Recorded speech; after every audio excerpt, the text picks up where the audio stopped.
ചില പ്രത്യേക ഉദ്ദേശ്യങ്ങൾക്ക് വേണ്ടി നമ്മെ ശക്തീകരിക്കും.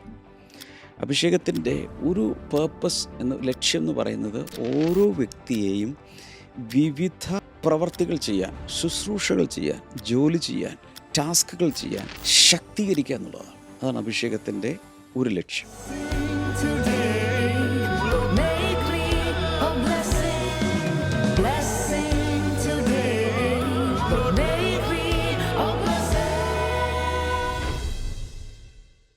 Welcome to blessing today morning glory. എല്ലാവരും ഇന്നത്തെ മോർണിംഗ് ഗ്ലോറി എപ്പിസോഡിലേക്ക് സ്വാഗതം ചെയ്യുന്നു.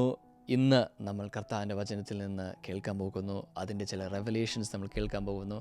അതിൽ നിന്നുള്ള വെളിപ്പാടുകൾ നമുക്ക് ജീവനാണ്. It is സോയെ life, abundant life. ഓരോ വചനത്താൽ നമ്മൾ മുൻപിലേക്ക് പോകുന്നു. മനുഷ്യൻ്റെ അപ്പത്താലല്ല, ദൈവത്തിൻ്റെ ഓരോ വചനത്തിൽ നിന്നാണ് നമ്മുടെ സസ്റ്റനൻസ് നമുക്ക് ലഭിക്കുന്നത്. സോ അതിനുവേണ്ടി കർത്താവിന് നന്ദി പറയാം. ഓരോ ദിവസവും നമ്മൾ വചനം പഠിപ്പിക്കുന്ന പാസ്റ്റർ ഡാമിന് സ്പെഷ്യലി നന്ദി പറയുന്നു. എമൻ, അതിലേക്ക് നമ്മൾ കടക്കാൻ പോകുന്നു. അതിനു മുമ്പ് നമുക്ക് ഇന്നത്തെ എപ്പിസോഡ് സ്പോൺസർ ചെയ്ത 1-2 സ്പോൺസേഴ്സിന് വേണ്ടി നമ്മൾ ഒരുമിച്ച് പ്രാർത്ഥിക്കും. എടപ്പള്ളിയിൽ നിന്ന് ഒരു വെൽവിഷറാണ് ആദ്യത്തെ ഒരു കോ സ്പോൺസർ. ഏപ്രിൽ 23 അവരുടെ 17th വെഡിങ് ആനിവേഴ്സറി ആണ്. Happy wedding anniversary. God bless you both. അപ്പോൾ തന്നെ 3 മക്കളെയും കർത്താവ് അതിശക്തമായി ഉപയോഗിക്കാൻ വേണ്ടി നമുക്ക് ഒരുമിച്ച് പ്രാർത്ഥിക്കാം. കർത്താവ്, ഞങ്ങൾ ഒരുമിച്ച് ഈ ദമ്പതിയെ അനുഗ്രഹിക്കുന്നു. ഈ 17th വെഡിങ് ആനിവേഴ്സറിയിൽ അങ്ങ് ഇവരുടെ കൂടെ ഇനിയും കൂടുതലായി അങ്ങ് വെളിപ്പെടണമെന്ന് പ്രാർത്ഥിക്കുന്നു. ഇവരുടെ മാരേജിൽ, ഇവരുടെ കുടുംബത്തിൽ, ഇവർ ചെയ്യുന്ന കാര്യങ്ങളിലെല്ലാം യേശു കർത്താവ് കൂടുതൽ റിവീൽഡ് ആകട്ടെ എന്ന് പ്രാർത്ഥിക്കുന്നു. ദൈവത്തിന് വലിയ ബ്ലെസ്സിങ് കർത്താവ് ഈ വർഷം ഇവരുടെ വിവാഹ ജീവിതത്തിൽ ഇവർ കാണട്ടെ. അപ്പോൾ തന്നെ അവർക്ക് കർത്താവ് കൊടുത്തിരിക്കുന്ന 3 മക്കളെയും ഞങ്ങൾ അനുഗ്രഹിച്ച് പ്രാർത്ഥിക്കുന്നു. കർത്താവ് ഈ 3 മക്കളെയും അങ്ങ് എടുത്തുപയോഗിക്കണമെന്ന് പ്രാർത്ഥിക്കുന്നു. ഇവരുടെ ലൈഫിൽ കർത്താവെ വലിയ ഉയർച്ചകൾ ഉണ്ടാകട്ടെ. സ്പെഷ്യലി മിനിസ്ട്രിയിൽ ഫ്രൂട്ട്ഫുള്ളായി തീരട്ടെ എന്ന് പ്രാർത്ഥിക്കുന്നു. ഞങ്ങൾ ഒരുമിച്ച് അനുഗ്രഹിക്കുന്നു യേശുവിൻ്റെ നാമത്തിൽ തന്നെ. ആമേൻ, ആമേൻ. അപ്പോൾ തന്നെ നമുക്ക് ഒരു കോ സ്പോൺസറും കൂടി ഉള്ളത് ട്രിവാൻഡ്രത്തിൽ നിന്ന് നിസി ദാസ് എന്ന് പറയുന്ന സിസ്റ്ററാണ്. നമുക്ക് ഒരുമിച്ച് പ്രാർത്ഥിക്കാം. കർത്താവ്, ഞങ്ങൾ ഒരുമിച്ച് പ്രാർത്ഥിക്കുന്നു. ദൈവം നൽകിയ എല്ലാ നന്മകൾക്കും നന്ദി സൂചകമായിട്ടാണല്ലോ ഇന്നത്തെ എപ്പിസോഡ് സ്പോൺസർ ചെയ്തിരിക്കുന്നത്. ഞങ്ങൾ അതിനുവേണ്ടി നന്ദി പറയുന്നു. അപ്പോൾ തന്നെ ഇന്ന് മകൻ അയാൻ ക്രിസിൻ്റെ 6th ബർത്ത്ഡേ ആണല്ലോ. Many happy returns of the day Ayaan. God bless you. ഞങ്ങൾ ഒരുമിച്ച് അയാനെ ഞങ്ങൾ ബ്ലെസ് ചെയ്യുന്നു. അയാൻ്റെ ലൈഫിൽ കർത്താവെ അങ്ങ് വെച്ചിരിക്കുന്ന അനുഗ്രഹങ്ങളെല്ലാം കാണുവാൻ വേണ്ടി പ്രാർത്ഥിക്കുന്നു. മകൻ്റെ വളർച്ചയിൽ കർത്താവ് കൂടിയിരിക്കട്ടെ. നല്ല ആരോഗ്യം കൊടുക്കണമെന്ന് പ്രാർത്ഥിക്കുന്നു. അപ്പോൾ തന്നെ നിസി സിസ്റ്റിന് വേണ്ടി പ്രാർത്ഥിക്കുന്നു. ആ PG അഡ്മിഷൻ ലഭിക്കുവാൻ വേണ്ടി പ്രാർത്ഥിക്കുന്നു. വഴികൾ തുറക്കട്ടെ. സിസ്റ്റിന് വേണ്ടി ഫേവർ ഉണ്ടായിരിക്കട്ടെ എന്ന് പ്രാർത്ഥിക്കുന്നു. പിതാവിൻ്റെയും പുത്രൻ്റെയും പരിശുദ്ധാത്മാവിൻ്റെ നാമത്തിൽ ഞങ്ങൾ ഒരുമിച്ച് ഈ കുടുംബത്തെ ഞങ്ങൾ ബ്ലെസ് ചെയ്ത് പ്രാർത്ഥിക്കുന്നു. അങ്ങ് പ്രാർത്ഥന കേട്ടതിനാണ് നന്ദി പറയുന്നു. യേശുവിൻ്റെ നാമത്തിൽ തന്നെ. ആമേൻ, ആമേൻ, ആമേൻ. കർത്താവ് ഇന്നത്തെ സ്പോൺസേഴ്സിനെ അനുഗ്രഹിക്കട്ടെ. ഇതിൽ കാണുന്ന വ്യക്തികൾക്കും നിങ്ങൾക്കും ഈ ദേവവേലയുടെ ഒരു ഭാഗമായി തീരുവാൻ ആഗ്രഹമുണ്ടെങ്കിൽ സ്ക്രീനിൽ കാണുന്ന ഡീറ്റെയിൽസ് ഉപയോഗിച്ച് ഞങ്ങളുടെ ടീമിനെ നിങ്ങൾക്ക് ബന്ധപ്പെടുവാൻ സാധിക്കും. കർത്താവ് അനുഗ്രഹിക്കട്ടെ. ഈ ദിവസങ്ങളിൽ നടക്കുന്ന മീറ്റിംഗ്സ് ഞാൻ വീണ്ടും ഓർപ്പിക്കുന്നു. ഇന്ന് ട്രിവാൻഡ്രത്ത് നമുക്ക് ഗ്യാതറിംഗ് എന്ന പേരിൽ മീറ്റിംഗ് നടക്കുന്നു. ആക്കുളത്ത് FSFS ഹോം ബ്രിഡ്ജിൽ വെച്ചാണ് നടക്കുന്നത്. സോ ട്രിവാൻഡ്രത്തിൽ നിന്ന് കാണുന്ന വ്യക്തികൾ, ഇംഗ്ലീഷിലുള്ള ആരാധനയാണ്, നിങ്ങൾക്ക് നേരിട്ട് കടന്നു വരാം. നാളെ ബാംഗ്ലൂരിൽ നമ്മുടെ സർവീസ് നടക്കുകയാണ്. നാളെ രാത്രി 6:30 സർവീസ്. അതിൽ ബ്രദർ ബിപിൻ മാത്യു ജോയിൻ ചെയ്യുന്നു. കോത്തനൂരിൽ വെച്ചാണ് നമ്മുടെ ആരാധന. ഇതും ഇംഗ്ലീഷിലുള്ള ഒരു ആരാധനയാണ്. ഇതിലേക്കും ഞങ്ങൾ തീർച്ചയായിട്ടും വെൽക്കം ചെയ്യുന്നു. അപ്പോൾ തന്നെ May 1 അടുത്ത വെള്ളിയാഴ്ച നമുക്ക് happy homes family conference blessing ടുഡേയിൽ വെച്ച് നടക്കുന്നു. നമ്മൾ എല്ലാ വർഷവും നടത്തുന്ന മാരേജ് കോൺഫറൻസ് ആണ്. അതിലേക്ക് എല്ലാ ദമ്പതികളെയും ഞങ്ങൾ ഒരുമിച്ച് വെൽക്കം ചെയ്യുന്നു. കർത്താവ് നിങ്ങളുടെ കുടുംബജീവിതത്തെ കർത്താവ് അനുഗ്രഹിക്കാൻ പോവുകയാണ്. ആമേൻ. God bless you.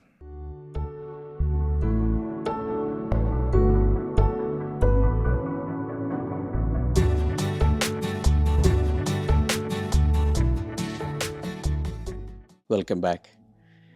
ഇന്ന് നിങ്ങളുടെ നാട്ടിൽ ഏത് ദിവസമാണ്? April 23 Thursday, വ്യാഴമാണ്. ഡിവോഷണൽ ഡയറിയിൽ ആ ഒരു പേജ് എടുക്കുക. ഈ റിബൺ ഉപയോഗിച്ച് നിങ്ങൾക്ക് മറിക്കാം. ഏപ്രിൽ 23 വ്യാഴം. ലൈവിൽ കാണുന്നവർ കാണും തത്സമയം. അതിനുശേഷം നിങ്ങളുടെ ടൈം സോണിൽ അല്ലെങ്കിൽ സമയമുള്ള സമയത്ത് കാണുന്നവർ കാണും. മറ്റ് ദിവസങ്ങളിൽ കാണുന്നവർ കാണും. No problem. എല്ലാവരും ശ്രദ്ധിക്കുക. ഇന്നത്തെ ഫോക്കസ് വേർഡ് അനോയിൻറ്റിങ്. ഇത് എപ്പോൾ കാണുകയാണെങ്കിൽ ഇപ്പോൾ തന്നെ കമൻറ്റ് സെക്ഷനിൽ അനോയിൻറ്റിങ് എന്ന് ടൈപ്പ് ചെയ്യുക. അതിലൂടെ നിങ്ങളുടെ ഐഡിയിൽ നിന്നത് ടൈപ്പ് ചെയ്യുമ്പോൾ എനിക്ക് മനസ്സിലാവും നിങ്ങളിത് കണ്ടു, നിങ്ങൾ ഹാജരാണ്. ഫോക്കസ് വേർഡ്സ് നോക്കാം. അഭിഷേകം അല്ലേ? ഫോക്കസ് വേർഡ് അഭിഷേകമാണെങ്കിൽ focus words 1 John 2:20. 1 Yohannan 2:20. But you have an anointing from the Holy One and all of you know the truth. പരിശുദ്ധനായവനിൽ നിന്നും പ്രാപിച്ച അഭിഷേകം നിങ്ങളിലിരിക്കുന്നു. And all of you know the truth. നിങ്ങൾ സത്യം അറിയുന്നു. എനിക്കിത് ഭയങ്കര ഇഷ്ടമുള്ളൊരു വചനഭാഗമാണ്. ഇതും നിങ്ങളുടെ ബൈബിൾ ആപ്പിൽ നിന്ന് കോപ്പി ചെയ്ത് കമൻറ്റ് സെക്ഷനിൽ ഇടുക. നിങ്ങൾ മലയാളം ബൈബിളാണെങ്കിൽ മലയാളം ബൈബിൾ, നിങ്ങളുടെ പരിഭാഷ ഏതാണോ അത്. ഇംഗ്ലീഷാണ് NIV ആണോ, ആംപ്ലിഫൈഡ് ആണോ, കോംപ്ലിഫൈഡ് ആണോ, മെസ്സേജ് ട്രാൻസ്ലേഷൻ ആണോ, KJV ആണോ, ന്യൂ ലിവിങ് ട്രാൻസ്ലേഷൻ NLT ആണോ, ആംപ്ലിഫൈഡ് ക്ലാസിക് ആണോ, അല്ലെങ്കിൽ മെസ്സേജ് ട്രാൻസ്ലേഷൻ ആണോ, പിന്നെ പാഷൻ ട്രാൻസ്ലേഷൻ ആണോ, ഗുഡ് ന്യൂസ് ബൈബിൾ ആണോ, CEV ആണോ, ഏതായാലും NASB ആണോ, എന്തായാലും ഏതെങ്കിലും ഒരു വേർഷൻ കോപ്പി ചെയ്ത് ഇതിലേക്ക് ഇടുക. എന്നിട്ട് എൻ്റെ ഡെക്ലറേഷൻ നോക്കുക, പ്രഖ്യാപനം. The Holy Spirit's anointing empowers me to live victoriously and bless others today. ഇന്ന് പരിശുദ്ധാത്മാവിൻ്റെ അഭിഷേകം എന്നെ ശക്തീകരിക്കുകയും വിജയകരമായി ജീവിക്കാനും മറ്റുള്ളവരെ അനുഗ്രഹിക്കാനും എന്നെ ശക്തിപ്പെടുത്തുകയും ചെയ്തു. വാവ്! എനിക്ക് പ്രസംഗിക്കുമ്പോൾ, ശുശ്രൂഷിക്കുമ്പോൾ ഏറ്റവും ഇഷ്ടമുള്ള ചില വിഷയങ്ങളൊക്കെ ഉണ്ട്. അതിലൊന്നാണ് അഭിഷേകം. എനിക്ക് അനേക വർഷങ്ങൾക്ക് മുമ്പ് മുതൽ പല കോൺഫറൻസുകളിൽ, ദെൻ കൺവെൻഷൻ സ്റ്റേജുകളിൽ, ക്രൂസേഡുകളിൽ, നമ്മുടെ ബ്ലെസ്സിങ് ടുഡേയിൽ തന്നെ നടന്നിട്ടുള്ള set the Nations on fire എന്ന പേരിൽ നടന്നിട്ടുള്ള കോൺഫറൻസുകളിലൊക്കെ ഈ വചനമെടുത്ത് ശുശ്രൂഷിച്ചത് എനിക്ക് ഓർമ്മയുണ്ട്. ശുശ്രൂഷിച്ച ആ സമയങ്ങളിലൊക്കെ അതിഭയങ്കരമായ അഭിഷേകത്തിൻ്റെ റിലീസ് കണ്ടിട്ടുണ്ട്, അനുഭവിച്ചിട്ടുണ്ട്. ഇതെനിക്ക് ഭയങ്കര ഇഷ്ടമുള്ളൊരു വചനമാണ്. ബൈബിൾ റീഡിംഗ് പ്ലാൻ മറക്കില്ലല്ലോ, എല്ലാവരും ഒന്ന് വായിച്ച് ടിക്ക് ചെയ്യുക. ദെൻ 4 കാര്യങ്ങൾ പറയുകയാണ്. Number 1, anointing is God within you. ദൈവം നിങ്ങളിൽ, അതാണ് അഭിഷേകം. ദൈവം നിങ്ങളുടെ അകത്ത് വന്ന് വസിക്കുന്ന അനുഭവമാണ് അഭിഷേകം. അഭിഷേകത്തിന് ഒത്തിരി നിർവചനങ്ങളുണ്ട്, ഒത്തിരി നിർവചനങ്ങളുണ്ട്. അതിൽ ഇവിടെ പറയുന്നത് യു ഹാവ് എൻ അനോയിൻറ്റിങ് അല്ലേ? നമ്മൾ വായിച്ച വചനത്തിൽ കാണുന്ന നിങ്ങളിലിരിക്കുന്ന ഒരഭിഷേകം. You have an anointing in you. നിങ്ങളിലിരിക്കുന്ന അഭിഷേകം. The anointing is not external, it is the indwelling presence and power of the holy Spirit. അഭിഷേകം ഒരിക്കലും പുറത്തു നിന്നല്ല വരുന്നത്, നിങ്ങളിലിരിക്കുന്നു. എല്ലാവരും ഒന്ന് ഇവിടെ കൈവച്ചിട്ട് പറഞ്ഞു, അഭിഷേകം എന്നിലിരിക്കുന്നു. ഇവിടെ നിന്നാണ് അത് ഓപ്പറേറ്റ് ചെയ്യുന്നത്, അകത്ത് നിന്നാണ്. നിങ്ങൾ ഉയരത്തിൽ നിന്ന് ശക്തി ലഭിച്ചിട്ട്, അതെപ്പോഴാണ്? ആദ്യമായി നമ്മുടെ മേൽ ശക്തി വരുമ്പോൾ ഉയരത്തിൽ നിന്ന് വന്ന് താഴേക്ക് ഇറങ്ങി നമ്മുടെ അകത്ത് വരും. ഒരിക്കൽ വന്നു കഴിഞ്ഞാൽ നമ്മുടെ അകത്താണ് അതിരിക്കുന്നത്. ഓക്കെ, അപ്പോൾ ഇനി ഇവിടെ നിന്നാണ് ഓപ്പറേറ്റ് ചെയ്യുന്നത്. നമ്മുടെ ശക്തി അവങ്കൽ നിന്നും പുറപ്പെട്ടു. യേശു ശുശ്രൂഷിച്ചപ്പോഴങ്ങനെയല്ലേ? ശക്തി അവനിൽ നിന്നും പുറപ്പെട്ടു. രക്തസ്രവക്കാരിയിലേക്ക്, കുരുടന്മാരിലേക്ക്, കുഷ്ഠരോഗികളിലേക്ക്, കാണുന്നവരിലേക്കല്ല, അവനിൽ നിന്നും. He was the distribution hub. അവനിൽ നിന്ന് പുറപ്പെട്ടു. അവനിലാണ് വസിക്കുന്നത്. ശക്തി അവനിൽ വസിച്ചു. ഇങ്ങനെ അധിവസിക്കുമ്പോൾ ആണ് അഭിഷേകം നമ്മിൽ ഇരിക്കുന്ന അനുഭവം ഉണ്ടാകുന്നത്. ഒത്തിരി പേർക്കൊരു തെറ്റിദ്ധാരണയുണ്ട്, അഭിഷേകം ഇങ്ങനെ ശുശ്രൂഷയ്ക്ക് വേണ്ടി നിൽക്കുമ്പോൾ മാത്രമാണ് വരുന്നത്, അല്ലെങ്കിൽ ചർച്ചിൽ പോകുമ്പോൾ മാത്രമേ അഭിഷേകമുള്ളൂ, ഇങ്ങനെയൊക്കെയുള്ള, അല്ലെങ്കിൽ ഒത്തിരി പ്രാർത്ഥിക്കുമ്പോൾ മാത്രമേ അഭിഷേകമുള്ളൂ. ഇപ്പോൾ മൺഡേ ടു സാറ്റർഡേ അഭിഷേകമൊന്നും ഫീൽ ചെയ്യാറില്ല, പക്ഷേ സൺഡേ ചർച്ചിൽ പോകുമ്പോൾ നല്ല അഭിഷേകമായിരുന്നു. പ്രത്യേകിച്ച് ഇങ്ങനെ ആരാധനയ്ക്ക് ഇങ്ങനെ എൻ്റെ ക്ലൈമാക്സിലേക്ക് എത്തി ദൈവദാസൻ വചനമൊക്കെ ശുശ്രൂഷിക്കുന്ന സമയത്ത് ഭയങ്കര അഭിഷേകമായിരുന്നു, ഭയങ്കര അഭിഷേകം. അപ്പോൾ ആ സമയത്ത് വന്നിറങ്ങുന്നതാണോ? അല്ല. ഇവിടെ പറയുന്നു അഭിഷേകം. വേണമെങ്കിൽ അടുത്തൊരു വചനം നോക്കിയോ, 1 John 2:27. 2:20 നേരത്തെ വായിച്ചത്, 27 നോക്കുക എൻ്റെ താഴെ. The anointing you received remains in you. അവനിൽ നിന്ന് പ്രാപിച്ച അഭിഷേകം നിങ്ങളിൽ ഇരിക്കുന്നു. അല്ലെങ്കിൽ ചില ട്രാൻസ്ലേഷനുകൾ എനിക്ക് തോന്നുന്നു അബൈഡ്സ് ഇൻ യു, നിങ്ങളിൽ വസിക്കുന്നു, അകത്ത്. ദി അനോയിൻറ്റിങ് യു റിസീവ്ഡ് എന്ത് ചെയ്യുന്നു? നിങ്ങളിൽ അധിവസിക്കുന്നു, വസിക്കുന്നു. The anointing you received remains in you. നിങ്ങളുടെ അകത്തിരിക്കുന്നു. അപ്പോൾ ഓപ്പറേറ്റ് ചെയ്യുന്നത് എവിടെ നിന്നാണ്? മുകളിൽ നിന്നല്ല, ഓപ്പറേറ്റ് ചെയ്യുന്നത് എന്നിൽ നിന്നാണ്. പരിശുദ്ധാത്മാവ് എന്നിൽ വന്ന് വസിക്കുമ്പോൾ ഐ ആം ഹിസ് ഹൗസിങ്. ശരിയല്ലേ? ഞാൻ പരിശുദ്ധാത്മാവിൻ്റെ അഡ്രസ്സാണ്, പരിശുദ്ധാത്മാവിൻ്റെ മേൽവിലാസമാണ്, ഞാൻ പരിശുദ്ധാത്മാവിൻ്റെ ഭവനമാണ്. അതുകൊണ്ടാണ് 1 കൊരിന്ത്യർ 3:16, 6:19 കാണും, നിങ്ങൾ ദൈവത്തിൻ്റെ ആലയം. So this is his mansion, this is his building, this is his housing. അപ്പോൾ ഈ വീട്ടിലിരുന്നുകൊണ്ട് ഇത് പരിശുദ്ധാത്മാവിൻ്റെ വീടാണ്. ഈ വീട്ടിലിരുന്നുകൊണ്ടാണ് പരിശുദ്ധാത്മാവ് ഓപ്പറേറ്റ് ചെയ്യുന്നത്. അപ്പോൾ പരിശുദ്ധാത്മാവ് ഓപ്പറേറ്റ് ചെയ്യാത്ത സമയത്തും ആളുള്ളിലുണ്ട്. എന്നാൽ ഒരു രോഗിക്ക് വേണ്ടി പ്രാർത്ഥിക്കുമ്പോൾ, ഒരു വചന ശുശ്രൂഷ ചെയ്യുമ്പോൾ, ഏതെങ്കിലുമൊക്കെ വർഷിപ്പ് ലീഡ് ചെയ്യുമ്പോൾ, ആ സമയത്ത് പരിശുദ്ധാത്മാവ് ഈ അഭിഷേകം അകത്ത് നിന്ന് ഓപ്പറേറ്റ് ചെയ്യുന്നു. ക്ലിയർ ആണോ? The direction of the anointing, അതാണ് ഞാനീ പറയുന്നത്. 1 കൊരിന്ത്യർ 6:19 ഞാൻ നേരത്തെ പറഞ്ഞു, your body is a temple of the holy spirit. പരിശുദ്ധാത്മാവിൻ്റെ മന്ദിരമാണ്, ആലയമാണ്. Yohannan 14:17 he lives with you and will be in you. ഈ പരിശുദ്ധാത്മാവ് വരുമ്പോൾ ആ പരിശുദ്ധാത്മാവ് നിങ്ങളിലിരിക്കുകയും നിങ്ങളിൽ വസിക്കുകയും ചെയ്യും എന്നവിടെ എഴുതിയിട്ടുണ്ട്. നമ്മുടെ വീട്ടിൽ ഉപയോഗിക്കുന്ന ഇലക്ട്രിക്കൽ അപ്ലയൻസസ്, വൈദ്യുതി ഉപയോഗിച്ച് പ്രവർത്തിക്കുന്ന എന്തും, ഒരു ടേബിൾ ഫാനാകാം, സീലിംഗ് ഫാനാകാം, ഫ്രിഡ്ജാകാം, വാഷിംഗ് മെഷീനാകാം, ഡിഷ് വാഷറാകാം, മിക്സി ആകാം, വടവ, എല്ലാം എന്ത് ചെയ്യണം? ഒരു പവർ സോഴ്സിൽ കൊണ്ടുപോയി പ്ലഗ് ചെയ്യണം. ആ സോക്കറ്റിൽ കടത്തി വയ്ക്കുമ്പോൾ മാത്രമാണ് കറണ്ട് പാസ് ചെയ്യുകയും ഇത് വർക്ക് ചെയ്യാൻ തുടങ്ങുകയും ചെയ്യുന്നത്. അങ്ങനെയെങ്കിൽ ഈ device connected to a power source functions properly. എന്നാൽ ചില സമയത്ത് പവർ കട്ടുണ്ടായി, അതോടെ പ്രവർത്തനം നിലച്ചു, അല്ലെങ്കിൽ ഒരു ലൂസ് കോണ്ടാക്റ്റ് ഉണ്ടായി, സ്വിച്ച് ഓഫ് ആയിപ്പോയി, അല്ലെങ്കിൽ അതിൻ്റെ പിൻ ഊരി താഴെ കിടക്കുന്നു. കണക്റ്റഡ് അല്ലെങ്കിൽ എന്ത് സംഭവിക്കും? കണക്റ്റഡ് അല്ലെങ്കിൽ ഒരിക്കലും അത് വർക്ക് ചെയ്യില്ല. കണക്റ്റഡ് ആണെങ്കിൽ വളരെ നന്നായിട്ട് അത് പ്രവർത്തിച്ചുകൊണ്ടിരിക്കും. Without power it cannot operate. ശക്തിയില്ലേ, പ്രവർത്തനവുമില്ല. സോ ഇതുപോലെ തന്നെ the anointing is the power source of the believer's life. പരിശുദ്ധാത്മാവിൻ്റെ അഭിഷേകം പ്രവർത്തിക്കുമ്പോൾ, ശക്തമായി പ്രവർത്തിക്കുമ്പോൾ, ഇറ്റ് ഈസ് വെരി ഈസി. എൻ്റെ പേഴ്സണൽ എക്സ്പീരിയൻസിൽ നിന്ന് ഞാൻ പറയുകയാണ്, എപ്പോൾ ഞാൻ ശുശ്രൂഷിച്ചാലും പരിശുദ്ധാത്മാവിൻ്റെ അഭിഷേകം എന്നെ പൂർണ്ണമായും നിയന്ത്രിക്കുകയാണെങ്കിൽ ദാറ്റ് ഈസ് സോ എഫേർട്ട്ലെസ്. എന്നാൽ അത്രയും ഫീൽ ചെയ്യുന്നില്ലെങ്കിൽ നമുക്ക് സ്ട്രഗിൾ അനുഭവിക്കാനും പറ്റും, നമുക്ക് സ്ട്രഗിൾ ഫീൽ ചെയ്യും. Number 2, the anointing teachers and guides into truth. അഭിഷേകം നമ്മെ പഠിപ്പിക്കുകയും അഥവാ ഉപദേശിക്കുകയും നമ്മെ സത്യത്തിലേക്ക് നയിക്കുകയും ചെയ്യും.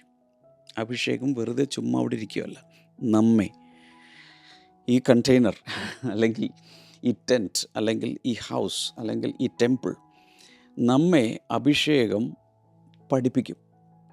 സോ ഞാൻ സാധാരണ പറയുന്നത് ഇങ്ങനെയാണ്, the anointing is a teacher, the anointing is a rabbi. അനേകരും നമ്മെ നേരിട്ട് പഠിപ്പിച്ചിട്ടില്ലെങ്കിലും നമ്മുടെ അകത്ത് പരിശുദ്ധാത്മാവിൻ്റെ അഭിഷേകം വസിക്കുന്നുവെങ്കിൽ ഓരോ ശുശ്രൂഷയിലൂടെ, ജീവിതാനുഭവങ്ങളിലൂടെ, അല്ലെങ്കിൽ വചനം വായിക്കുമ്പോൾ ഇന്ന കാര്യങ്ങൾ റിവീൽ ചെയ്ത് അകത്ത് നമുക്ക് തന്നെ വെളിപാടുകളായി, നമുക്ക് തന്നെ ഒരു പ്രൊഫസറെ പോലെ, ഒരു വലിയ ഗുരുവിനെ പോലെ പരിശുദ്ധാത്മാവ് നമ്മെ പഠിപ്പിച്ചുകൊണ്ടിരിക്കും. എല്ലാവരും ഒന്ന് ടൈപ്പ് ചെയ്തിടുക, the anointing is a teacher, the anointing is a rabbi, the anointing is a professor. ഒന്ന് ടൈപ്പ് ചെയ്തിട്ടെ.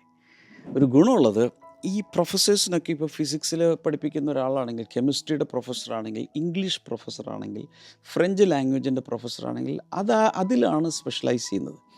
അദ്ദേഹത്തോട് വേറെ പല കാര്യങ്ങളും പോയി ചോദിച്ചിട്ട് കാര്യമൊന്നുമില്ല. എന്നാൽ ഈ പ്രൊഫസറുടെ പ്രത്യേകത ജീവിതത്തിനുള്ളത്, ഭാവിയിലേക്കുള്ളത്, ഭൂതകാലത്തുള്ളത്, ഇപ്പോഴുള്ളത്, അല്ലെങ്കിൽ ബൈബിളിലുള്ളത്, ബൈബിളിൽ ഇല്ലാത്തത്, ഈ പ്രപഞ്ചത്തിലുള്ളത്, ജീവിതത്തെക്കുറിച്ച്, ഇങ്ങനെയുള്ള ഒത്തിരി ഏത് ഏരിയ എടുത്താലും ഈ പ്രൊഫസർക്ക് പഠിപ്പിക്കാൻ കഴിയും. അതാണ് ഈ അഭിഷേകത്തിൻ്റെ പ്രത്യേകത. രഹസ്യമായിരിക്കുന്നതും മറഞ്ഞിരിക്കുന്ന കാര്യങ്ങൾ വെളിപ്പെടുത്താൻ പറ്റും. ഇങ്ങനെ ഒത്തിരി ഗുണങ്ങളാണ് ഈ പ്രൊഫസർക്കുള്ളത് അല്ലെങ്കിൽ ഈ ടീച്ചർക്കുള്ളത്. അതുകൊണ്ടാണ് 1 യോഹന്നാൻ 2:20 നമ്മൾ കണ്ടത്, all of you know the truth, നിങ്ങൾ സത്യം അറിയും. അഭിഷേകം സത്യത്തിലേക്ക് നമ്മെ നടത്തും. സത്യം എന്താണെന്ന് നമുക്ക് കാണിച്ചു തരും. ഈ ഹോളി സ്പിരിറ്റ് നമ്മുടെ അകത്തിരിക്കുമ്പോൾ, അഭിഷേകം നമ്മുടെ അകത്തിരിക്കുമ്പോൾ, ബൈ ദ വേ ഞാനിത് പറയുമ്പോൾ എല്ലാവരിലുമുള്ള അഭിഷേകം ഒന്ന് സ്റ്റേർഡ് ആവും, അകത്തൊന്ന് ജ്വലിക്കും. The holy Spirit gives discernment, understanding, spiritual clarity. എന്തൊക്കെയാണ് നമുക്ക് തരും? വിവേചനം, വിവേചിച്ച് മനസ്സിലാക്കി ഇന്നതാണ് ഇന്നതാണ് ഇന്നതാണ് വിവേചിച്ച് മനസ്സിലാക്കാൻ നമുക്ക് ഗ്രഹിക്കുവാനുള്ള കൃപ തരും. അതുപോലെ ആത്മീയമായ വ്യക്തതയും കാഴ്ചപ്പാടും തരും. യോഹന്നാൻ 16:13 the spirit of truth will guide you. സത്യത്തിൻ്റെ ആത്മാവ് നിങ്ങളെ വഴി നടത്തും എന്നവിടെ എഴുതിയിട്ടുണ്ട്. അതുതന്നെയാണ് അഭിഷേകം നമ്മളിരുന്ന് വഴികാട്ടുന്നത്. 1 കൊറിന്ത്യർ 2:12 we have received the spirit from God. ദൈവത്തെക്കുറിച്ച് എന്തെങ്കിലും മനസ്സിലാകണമെങ്കിൽ ദൈവത്തിൻ്റെ പരിശുദ്ധാത്മാവ് നമ്മുടെ അകത്ത് വരണം. ഞാനിപ്പോൾ പറഞ്ഞ് ശ്രദ്ധിക്കാത്തവർ പ്ലീസ് ദയവായി ശ്രദ്ധിക്കണം. എല്ലാവരും ശ്രദ്ധിക്കണം. എല്ലാവരും എഴുത്ത് നിർത്തുക. ഞാൻ പറയുന്നത് കേൾക്കുക. ഒത്തിരി പേർക്കും ദൈവത്തെക്കുറിച്ച് അറിഞ്ഞുകൂടാ. നിരീശ്വരവാദികൾ പറയുന്നത് ദൈവം ഇല്ലെന്നാണ്. യുക്തിവാദികളും പറയുന്നത് ഇതുകൊണ്ട് ലോജിക്കലി അങ്ങനെ ഒരു ചാൻസ് ഇല്ല. പിന്നെ ദൈവത്തിൽ വിശ്വസിക്കുന്നവർ പോലും ദൈവത്തെക്കുറിച്ച് യാതൊരു ഐഡിയ ഇല്ല. അങ്ങനെ പറയുന്നു, ഇങ്ങനെ പറയുന്നു, പല ഐഡിയോളജികളുണ്ട്. ദൈവത്തെക്കുറിച്ച് എന്തെങ്കിലും മനസ്സിലാകണമെങ്കിൽ ദൈവാത്മാവിന് മാത്രമേ മനസ്സിലാവൂ. ദൈവത്തിൽ നിന്ന് പുറപ്പെട്ടു വരുന്ന ആത്മാവായ പരിശുദ്ധാത്മാവിന്. സോ നിങ്ങൾക്കോ എനിക്കോ ദൈവത്തെക്കുറിച്ച് എന്തെങ്കിലും മനസ്സിലാകണമെങ്കിൽ പരിശുദ്ധാത്മാവിൻ്റെ അകത്ത് വന്ന് ദൈവത്തെക്കുറിച്ച് ഉള്ള വെളിപാട് എൻ്റെ അകത്ത് തരണം. എങ്കിൽ അപ്പോഴാണ് എനിക്ക് മനസ്സിലാകുന്നത് ദൈവത്തിൻ്റെതാണ്. അതാണ് ഈ ഭാഗത്ത്, അതായത് 1 കൊരിന്ത്യർ 2:12 ആ ഭാഗത്ത് 2 കാര്യങ്ങൾ പറഞ്ഞിട്ടുള്ളൂ. ഒന്ന്, മനുഷ്യനിലുള്ളത് മനുഷ്യാത്മാവ് അറിയുന്നു, ദൈവത്തിലുള്ളത് ദൈവാത്മാവ് അറിയുന്നു. സോ ദൈവത്തെ അറിയണമെങ്കിൽ ദൈവാത്മാവ് നമ്മുടെ അകത്ത് വരണം. അല്ലാത്ത ആർക്ക് ദൈവത്തെക്കുറിച്ച് പുസ്തകങ്ങൾ എഴുതാം, ദൈവത്തെക്കുറിച്ച് പാട്ടുകൾ എഴുതാം, ദൈവത്തെക്കുറിച്ച് പ്രസംഗിക്കാം. പക്ഷേ ദൈവാത്മാവ് അകത്ത് വന്ന് ദൈവത്തെ റിവീൽ ചെയ്യുമ്പോൾ മാത്രമാണ് ദൈവത്തെക്കുറിച്ച് എന്തെങ്കിലും നമുക്ക് മനസ്സിലാവും. ചിന്തിച്ചിട്ടുണ്ടോ ഞാൻ ഈ പറഞ്ഞ ലൈനിൽ? അങ്ങനെയെങ്കിൽ അവരൊക്കെ ദൈവത്തെക്കുറിച്ച് പറയുന്നത് ജസ്റ്റ് ഇഗ്നോർ, വിട്ടുകളഞ്ഞേക്ക്. അകത്ത് പരിശുദ്ധാത്മാവ് വരുന്ന വെളിപ്പെടുത്തി കിട്ടിയ ഒരാൾക്ക് മാത്രമേ ദൈവത്തെക്കുറിച്ച് അറിയാൻ കഴിയൂ. സങ്കീർത്തനങ്ങൾ 25:9 വായിച്ച് നോക്കി. He guides the humble in what is right. എളിമയുള്ളവരെ, സൗമ്യതയുള്ളവരെ, താഴ്മയുള്ളവരെ അവൻ ശരിയായ പാതയിൽ, ശരിയായതിലേക്ക് നടത്തുന്നു. ഞാൻ എന്തിനാണ് ഇത് പറഞ്ഞതെന്ന് ചോദിച്ചാൽ, നമ്മിൽ വസിക്കുന്ന ദൈവത്തിൻ്റെ അഭിഷേകം നമ്മളെ പഠിപ്പിക്കും. The anointing is a teacher. ഓരോരോ കാര്യങ്ങൾ അകത്ത് പറഞ്ഞു തരും. വചനം വായിക്കുമ്പോൾ, വചനം കേൾക്കുമ്പോൾ ഒക്കെ നമുക്ക് ഉള്ളിൽ മനസ്സിലാക്കിക്കൊണ്ട്. അതിന് ഏറ്റവും നല്ല ഒരവസരം വചന ശുശ്രൂഷ നടക്കുന്ന സമയത്ത് ആത്മാവിൽ കണക്റ്റായിക്കൊണ്ടിരിക്കാമെങ്കിൽ വചന ശുശ്രൂഷ നടത്തുന്നയാൾ പറഞ്ഞുകൊണ്ടിരിക്കുന്നതിനേക്കാൾ കുറച്ചുകൂടി എക്സ്ട്രാ റെവലേഷൻസ് അകത്തിരിക്കുന്ന പരിശുദ്ധാത്മാവ് തരും. കാരണം അതും ആത്മാവാണ്, അകത്തിരിക്കുന്ന ആത്മാവാണ്. അത്രയും മനസ്സിലായെങ്കിൽ ഇതുകൂടെ മനസ്സിലാക്കിക്കോ എന്ന് പറഞ്ഞുകൊണ്ട് പരിശുദ്ധാത്മാവ് നമുക്ക് നമ്മുടെ അകത്ത് തന്നുകൊണ്ടിരിക്കും. ചില സമയത്ത് നല്ല അഭിഷേകത്തിൽ വചന ശുശ്രൂഷ ചെയ്തുകൊണ്ടിരിക്കുന്ന ഒരാളെ ഞാൻ ശ്രദ്ധിക്കുമ്പോൾ പലപ്പോഴും സംഭവിക്കുന്നത്, അദ്ദേഹം ഒരു പ്രത്യേക രീതിയിൽ ഇങ്ങനെ വചനം ശുശ്രൂഷിച്ചുകൊണ്ടിരിക്കുകയായിരിക്കും. അതിനോട് കണക്ട് ചെയ്ത് പലതും ഓപ്പൺ ചെയ്തു തരും കർത്താവ്. സാധാരണ ഞാനത് ടൈപ്പ് ചെയ്ത് വെക്കും, അല്ലെങ്കിൽ നോട്ട് ചെയ്ത് വയ്ക്കും. അപ്പോൾ ആ റൂട്ടിൽ കൂടുതൽ പോകാനും കൂടുതൽ മനസ്സിലാക്കാനും അത് മുഖാന്തരം കർത്താവ് സഹായിക്കും. Number 3, the anointing empowers for purpose. അഭിഷേകം നമ്മുടെ അകത്തുണ്ടെങ്കിൽ ആ അഭിഷേകം ചില പ്രത്യേക ഉദ്ദേശ്യങ്ങൾക്ക് വേണ്ടി നമ്മെ ശക്തീകരിക്കും. അഭിഷേകത്തിൻ്റെ ഒരു പേർപ്പസ് ലക്ഷ്യം എന്ന് പറയുന്നത് ഓരോ വ്യക്തിയെയും വിവിധ പ്രവർത്തികൾ ചെയ്യാൻ, ശുശ്രൂഷകൾ ചെയ്യാൻ, ജോലി ചെയ്യാൻ, ടാസ്കുകൾ ചെയ്യാൻ ശക്തീകരിക്കുക എന്നുള്ളതാണ്. അതാണ് അഭിഷേകത്തിൻ്റെ ഒരു ലക്ഷ്യം. Because the anointing is given for effectiveness in God's calling. എന്നെ കർത്താവ് എന്തിനു വേണ്ടി വിളിച്ചിരിക്കുന്നു, അതിൽ ഏറ്റവും ഇഫക്റ്റീവ് ആകാൻ ഈ അഭിഷേകം നമുക്ക് നൽകപ്പെട്ടിരിക്കുന്നു. ഇപ്പോൾ ഒരാൾക്ക് ടീച്ചറായിട്ടാണ് വിളി, ഒരാൾക്ക് അപ്പോസ്റ്റലായിട്ടാണ് വിളി. ചിലരെ ദൈവം വിളിച്ചിരിക്കുന്ന എൻജിനീയേഴ്സായിട്ടായിരിക്കും, ബിസിനസ്സുകാരായിട്ടായിരിക്കും, വീട്ടമ്മയായിട്ടായിരിക്കും, എന്താണെങ്കിലും വിളിക്കപ്പെട്ട ആ വിളിക്കനുസരിച്ച് ഇഫക്റ്റീവായി ഫങ്ഷൻ ചെയ്യാൻ ഈ പരിശുദ്ധാത്മാവിൻ്റെ അഭിഷേകം നമ്മെ സഹായിക്കും. ഞാനിപ്പോൾ പറഞ്ഞ് വളരെ ഇമ്പോർട്ടൻ്റാണ്. ചില വചനങ്ങൾ അതിനോട് കണക്ട് ചെയ്ത് പറയുവാണെങ്കിൽ അപ്പോസ്തല പ്രവൃത്തികൾ 10:38 നസ്രായനായ യേശുവിനെ ദൈവം പരിശുദ്ധാത്മാവിനും ശക്തിയിലും അഭിഷേകം ചെയ്തിട്ട് അവൻ നന്മ ചെയ്തുകൊണ്ടും പിശാച് ബാധിച്ചവരൊക്കെ സൗഖ്യമാക്കിയും കൊണ്ട് നടന്ന സംഗതി നിങ്ങൾക്കറിയാമല്ലോ. ഇതാണ് പറയുന്നത്. യേശയ്യാവിൻ്റെ പുസ്തകം 10:27 the yoke will be broken because of the anointing. അഭിഷേക നിമിത്തം നുകം തകർന്നു പോകുന്ന പറയുന്നത്. നമ്മുടെ അകത്തിരിക്കുന്ന അഭിഷേകത്തിന് നുകങ്ങളെ ഉടച്ചു കളയാനുള്ള ശക്തിയുണ്ട്. മുമ്പിൽ വരുന്ന സകല നുകങ്ങൾ കഴുത്തിൽ കൊണ്ടുപോയി ശത്രു വയ്ക്കാൻ ഉദ്ദേശിക്കുന്ന നുകങ്ങളെല്ലാം അത് ഒടിച്ചു കളയും. ലൂക്കോസ് 4:18 the spirit of the Lord is upon me.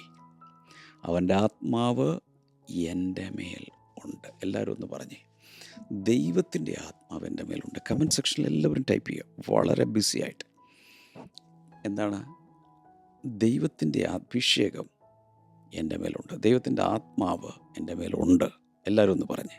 ചില വീടുകളിലൊക്കെ ഒത്തിരി ടൂൾസ് ഉണ്ടായിരിക്കും, ആരും ഉപയോഗിക്കില്ല. ടൂൾസ് എന്ന് പറഞ്ഞാൽ എൻ്റെ ഒരു ബലഹീനത. ചെറുപ്പകാലം മുതൽ എനിക്ക് ഒത്തിരി ടൂൾസ് ഉണ്ടായിരുന്നു. പ്ലെയർ, സ്ക്രൂ ഡ്രൈവർ സാധാരണ രീതിയിൽ. പക്ഷേ അത് കൂടാതെ സ്പാനേഴ്സിൻ്റെ ഫുൾ സെറ്റ്, ഈ അറക്കുന്ന വാള്, അതുപോലെ ചിസൽസ്, ഹാമർ, പലതരത്തിലുള്ള ഹാമർ, പലതരത്തിലുള്ള റേഞ്ചിലുള്ള ചിസൽസ്, ഇങ്ങനെ ഒത്തിരി കാര്യങ്ങൾ ടൂൾസായിട്ട് എൻ്റെ കയ്യിലുണ്ടായിരുന്നു. പക്ഷെ എപ്പോഴും ടൂൾസ് ഉപയോഗിക്കാറുണ്ടോ? ഇല്ല. ചിലപ്പോൾ വെക്കേഷൻ മൂടുള്ളപ്പോൾ എന്തെങ്കിലുമൊക്കെ വർക്ക് ചെയ്യേണ്ടി വരുമ്പോൾ. കാരണം എപ്പോഴും ഞാൻ അങ്ങനത്തെ ഒരു വർക്കറല്ലല്ലോ. പക്ഷേ എനിക്കൊരു ഹരമാണ് ഈ ടൂൾസൊക്കെ മേടിച്ച് വെക്കുക. ഇന്നും വീട്ടിൽ ഒത്തിരി ടൂൾസ് ഉണ്ട്. ടൂൾസ് എത്ര ഒരു വീട്ടിലുണ്ടെങ്കിലും അത് പ്രവർത്തിക്കുന്നൊരു വർക്കർ ഉണ്ടെങ്കിൽ അയാളുടെ ശക്തി ഉപയോഗിച്ച് ആ ടൂൾസ് എടുത്ത് എന്തെങ്കിലും ചെയ്യുമ്പോൾ മാത്രമേ അതിന് ഇഫക്റ്റ് ഉള്ളൂ. ഇതുപോലെ തന്നെ നമ്മളെല്ലാം അവൻ്റെ കയ്യിലെ ആയുധങ്ങളാണ്. ശരിയല്ല, അവൻ്റെ പണിയായുധങ്ങളാണ്. എന്തിനു വേണ്ടി അവൻ ഉപയോഗിക്കാം. എന്നാൽ അവൻ്റെ ശക്തി നമ്മിൽ വന്ന് നമ്മെ എടുത്ത് പ്രത്യേക കാര്യത്തിന് വേണ്ടി ഉപയോഗിക്കുമ്പോഴാണ് അതിന് ഇഫക്റ്റീവ്നെസ് ഉള്ളൂ. പറഞ്ഞതിൻ്റെ അർത്ഥം the anointing activates our calling and makes us effective. അഭിഷേകം എന്താ ചെയ്യുന്നത്? നമ്മുടെ വിളിയെ തന്നെ സജീവമാക്കുകയും നമ്മെ ഫലമുള്ളതാക്കി അല്ലെ ഫലവത്താക്കി മാറ്റുന്നതും ദൈവത്തിൻ്റെ അഭിഷേകമാണ്. Number 4, the anointing must be honoured and maintained. അഭിഷേകത്തെ എല്ലായ്പ്പോഴും നമ്മൾ മാനിക്കുകയും അതിനെ നിലനിർത്തുകയും വേണം, നഷ്ടപ്പെടാതെ സൂക്ഷിക്കുകയും വേണം. Because the anointing is a gift, free gift, but it must be valued and cultivated. ഈ അഭിഷേകത്തിന് നമ്മൾ എന്ത് ചെയ്യണം? വില കൊടുക്കണം, വിലമതിക്കണം. അതിൻ്റെ ഞാൻ ഇന്നും ഓർക്കുന്നു, ഈ കൊറോണയുടെ സമയത്ത് ഒരു സൂം മീറ്റിംഗ് നടക്കുക. ആ സൂം മീറ്റിങ്ങിൽ എന്നോട് ശുശ്രൂഷിക്കാൻ പറഞ്ഞു. ബ്ലെസ്സിങ് ടുഡേയുടെ അല്ല, വേറൊരു സൂം മീറ്റിങ്ങിൽ ഒത്തിരി പേര് പങ്കെടുക്കുന്നുണ്ട് പല രാജ്യങ്ങളിൽ. എന്നോട് ശുശ്രൂഷിക്കാൻ പറയുന്നു. അപ്പോൾ അത് ഹോസ്റ്റ് ചെയ്യുന്നത് ദേവദാസൻ. എന്നെ ഇൻട്രൊഡ്യൂസ് ചെയ്തതിന് തൊട്ട് മുമ്പ് അദ്ദേഹം ഇരിക്കുന്ന സ്ഥലത്ത് വീട്ടിൽ അദ്ദേഹത്തിൻ്റെ ഓർഗനൈസേഷൻ്റെ ബിൽഡിങ്ങിലാണ് ഇരുന്നു കൊണ്ട് അദ്ദേഹം ഇതുപോലെ മൈക്ക് വെച്ചിട്ടിരുന്നിട്ട് പറയുകയാണ്, ആ സൂമിൽ കൂടിയിരിക്കുന്നവരോട് പറയുകയാണ്, നിങ്ങളുടെ അഭിഷേകം നഷ്ടമാക്കുന്ന രീതിയിലുള്ള ഒന്നും നിങ്ങളുടെ ജീവിതത്തിൽ നിങ്ങൾ ചെയ്യരുത്. ഇത് പറഞ്ഞടുത്ത നിമിഷം അദ്ദേഹം ഇങ്ങനെ കണ്ണുനീരൊഴുക്കി കരയാൻ തുടങ്ങി. അപ്പം എനിക്ക് മനസ്സിലായി, ആ മനുഷ്യൻ, ആ ദൈവദാസൻ തന്നിലുള്ള അഭിഷേകത്തിന് എത്രത്തോളം വില നൽകുന്നുണ്ട്, മൂല്യം കൊടുക്കുന്നുണ്ട്, അല്ലെങ്കിൽ ബഹുമാനം കൊടുക്കുന്നുണ്ടെന്ന് അതിൽ തന്നെ മനസ്സിലാവും. ഇതെല്ലാം പറഞ്ഞ ശേഷമാണ് അദ്ദേഹം എന്നെ ഇൻട്രൊഡ്യൂസ് ചെയ്തത്. എഫേസ്യ ലേഖനം 4:30 പറയുന്നത്, പരിശുദ്ധാത്മാവിനെ ദുഃഖിപ്പിക്കരുത്, അവനാലല്ലോ വീണ്ടെടുപ്പിൻ നാളിലേക്ക് നിങ്ങളെ മുദ്രയിട്ടിരിക്കുന്നത്. സോ അതുകൊണ്ട് പരിശുദ്ധാത്മാവിനെ ദുഃഖിപ്പിക്കരുത്. 2 തിമോത്തിയോസ് 1:6 fan into flame the gift of God. നിന്നിലുള്ള കൃപാവരത്തെ ജ്വലിപ്പിക്കണം. ദൈവം പരിശുദ്ധാത്മാവിൻ്റെ നിറവോ അഭിഷേകമൊക്കെ തന്നിട്ടുണ്ടെങ്കിൽ അത് കളയാതെ, എന്ന് വെച്ചാൽ അതിനെ ആക്ടിവേറ്റ് ചെയ്യാതിരിക്കരുത്. ഗലാത്യലേഖനം 5:25 keep in step with the spirit. ആത്മാവിനെ അനുസരിച്ച് നടക്കാൻ, ഈ പരിശുദ്ധാത്മാവ് നടത്തുന്ന പോലെ നടക്കാൻ. ഇപ്പോൾ സാധാരണ എല്ലാവർക്കും അറിയാവുന്നൊരു കാര്യമാണ്, ഒരു ഫ്ലെയിം, ഒരു ഫയർ ഒരു സ്ഥലത്തുണ്ടെന്നിരിക്കട്ടെ. ആ ഫയർ നിലനിൽക്കണമെങ്കിൽ കൂടുതൽ ആ ഫയറിൻ്റെ ഫ്യൂവൽ എന്താണോ അതിട്ടുകൊണ്ടിരിക്കണം. വിറകാണെങ്കിൽ വിറക്, വേറെ എന്തെങ്കിലും ഡീസലോ വേറെ എന്തെങ്കിലും ഓയിലോ ഒക്കെ ആണെങ്കിൽ അത് ഫീഡ് ചെയ്തുകൊണ്ടേ ഇരുന്നാൽ ഈ തീ ഇങ്ങനെ നിലനിൽക്കും. ഇതിനാണ് കീപ്പിംഗ് ദ ഫയർ ബേണിംഗ് എന്ന് പറയുന്നത്. ഇതാണ് പൗലോസ് തിമോത്തിയോസിനോടൊക്കെ പറയുന്നത്. നിന്നിലുള്ള കൃപാവരത്തെ ഉപേക്ഷിച്ച് കളയാതെ ജ്വലിപ്പിക്കണം. Fan into flame, fan into flame. വേണ്ടത്ര ഓക്സിജൻ സപ്ലൈ ആണല്ലോ. ഫാൻ ഇൻ ടു ഫ്ലെയിം എന്ന് പറഞ്ഞാൽ അതിനെ ഒന്നിങ്ങനെ ഊതി കൊടുക്കുകയോ വീശി കൊടുക്കുകയോ ചെയ്താൽ കൂടുതൽ more oxygen more flame, more oxygen more flame, അത്രേ ഉള്ളൂ. അപ്പോൾ ഇതാണ് അവിടെ പറയുന്നത്. നമ്മളെല്ലാവരും തന്നെ ലഭിച്ചിരിക്കുന്ന അഭിഷേകത്തെ നിലനിർത്തണം എന്നാണ് പറഞ്ഞു വരുന്നത്. ഒരുമിച്ച് പ്രാർത്ഥിച്ചാലോ? കർത്താവേ, ഈ സമയത്ത് എല്ലാവർക്കുമായി പ്രാർത്ഥിക്കുന്നു. വലിയൊരു അനുഗ്രഹവും വിടുതലും എല്ലാവരിലും കൽപ്പിക്കണമേ. ലഭിച്ച അഭിഷേകത്തിൽ നിലനിൽക്കാൻ സഹായിക്കണേ. ആരെങ്കിലും അഭിഷേകം ഇന്നുവരെ സ്വീകരിച്ചിട്ടില്ലെങ്കിൽ അത് സ്വീകരിക്കുവാനുള്ള എല്ലാം അങ്ങ് കൊടുത്ത് അനുഗ്രഹിക്കുന്നതിനായി നന്ദി പറയുന്നു. അങ്ങയുടെ നാമത്തിൽ ബ്ലസ് ചെയ്യുന്നു. രോഗികളെ യേശുവിൻ്റെ നാമത്തിൽ സൗഖ്യമാട്ടി. ഈ തലയുടെ ഒരു സൈഡിൽ ഇങ്ങനെ ഭയങ്കര പെയിനുള്ള ആരെയോ കർത്താവ് സൗഖ്യമാക്കുന്ന പോലെ ഈ ഗം, ടൂത്ത്, അവിടെയൊക്കെയുള്ള പെയിൻ യേശുവിൻ്റെ നാമത്തിൽ സൗഖ്യമാകട്ടെ. കുഞ്ഞുങ്ങളില്ലാത്തവർക്കായി പ്രാർത്ഥിക്കുന്നു. നട്ടലിന് രോഗമുള്ളവർക്കായി പ്രാർത്ഥിക്കുന്നു. സൗഖ്യമാകട്ടെ യേശുവിൻ്റെ നാമത്തിൽ. അതുപോലെ ശരീരത്തിൽ എന്തോ വിഷാംശം ചെന്നിട്ടുള്ള ആരെയോ കർത്താവ് സൗഖ്യമാക്കിയാണ്. യേശുവിൻ്റെ നാമത്തിൽ അത് സംഭവിക്കട്ടെ. Thank you Lord. കൈനീട്ടി പിടിക്കാം. യേശുവിൻ്റെ നാമത്തിൽ ഒരു വലിയ വിടുതൽ ഇപ്പോൾ കൽപ്പിച്ച് പ്രാർത്ഥിക്കുന്നു. എല്ലാ രോഗികളും സൗഖ്യമാകട്ടെ. Thank you Jesus. എല്ലാ ആവശ്യങ്ങളും കർത്താവ് പ്രവർത്തിക്കുന്നതിനായി നന്ദി. ആമേൻ. So God bless you. എല്ലാവർക്കും ഇന്നത്തെ ലിങ്ക് അയച്ചു കൊടുക്കണം. See tomorrow. Bye by.